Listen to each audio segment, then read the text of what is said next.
What is going on, everybody? Zombie Rican here, and Season 14 for Apex Legends is dropping in a couple of days.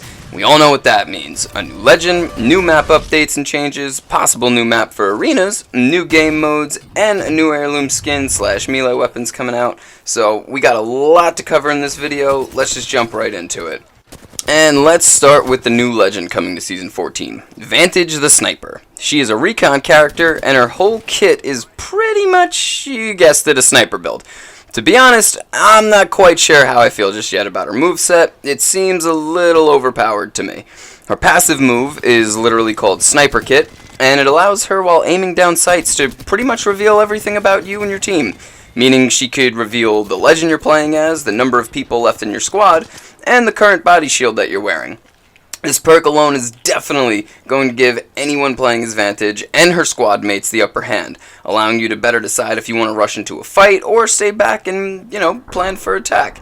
I think it's definitely going to help also with those final rings, towards the end of the match. But anyway, her tactical is called Echo Launch, and it is pretty similar to Loba's bracelet. She basically aims her pet bat at a location, and her pet bat is named Echo. So anyway, she pretty much aims it and is able to launch herself to and from it. Not sure on the cooldown time or the distance that can be traveled so far, so the pros and cons are still unknown. Her ultimate is called Marked to Kill. Another move, in my opinion, that seems a little too OP from the jump. She uses her custom sniper that has been seen in, all of the trailers so far that has her in it. And when she hits a target, that person becomes visible to everyone. They appear on everyone's HUD, right?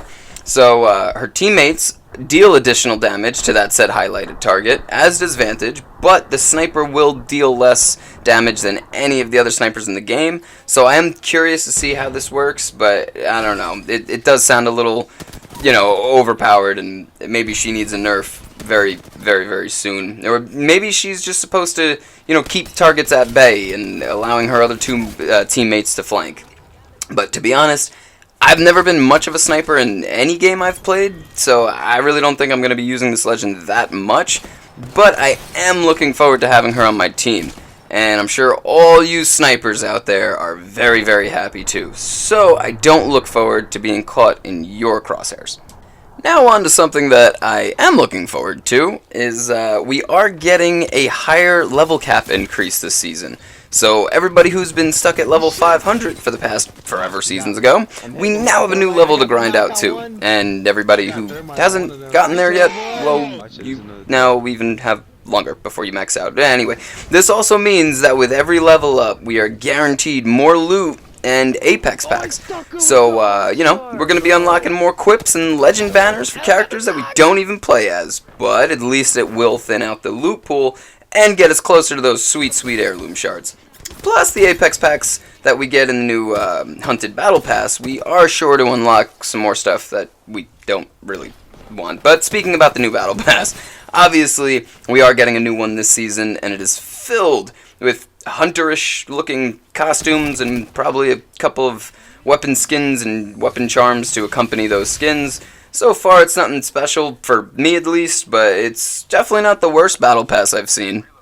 And moving on, we do have some updates to Kings Canyon coming, that including the well-missed Skulltown coming back after Loba blew it up in her release trailer. It's not the same Skulltown as we once knew before, because it looks to be under construction, because it was blown up.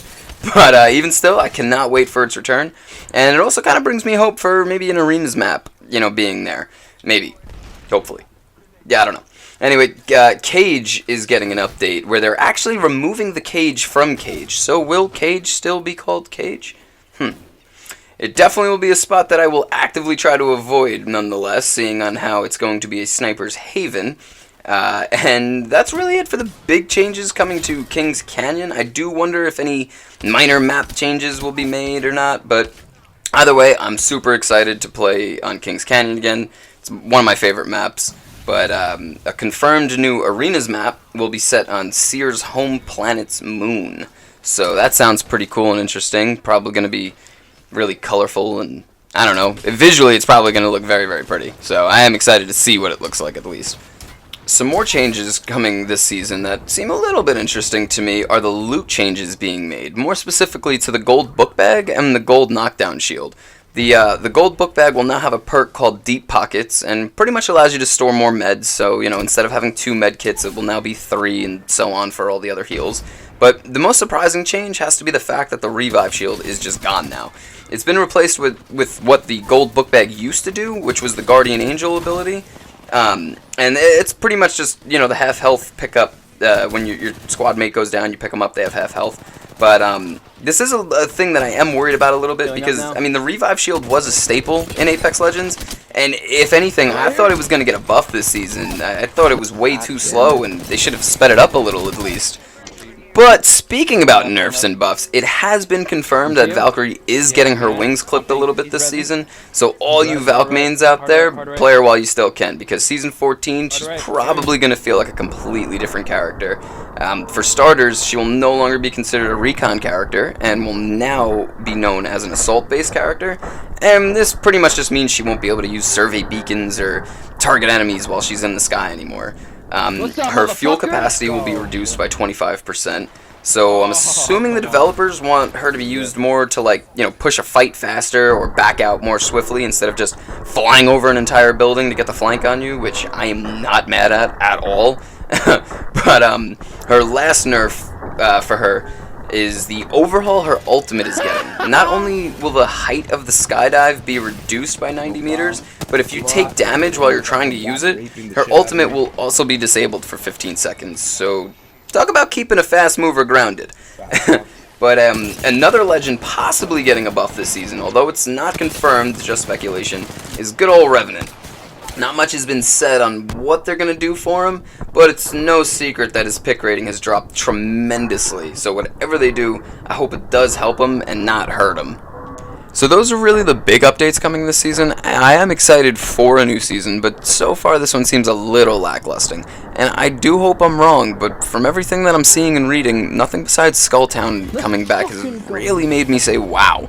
As the season progresses, maybe whatever game modes or events that come out will change my mind, but until then, I'm still on the fence about it. But what do you guys think? Are you excited or worried about these changes and updates? Are you looking forward to the new legend or just the season as a whole? Let me know in the comments, and be sure to hit that like and subscribe button to stay up to date. And I have been Zombie Rican. Thanks for watching, and I will see you guys on the next one. Peace!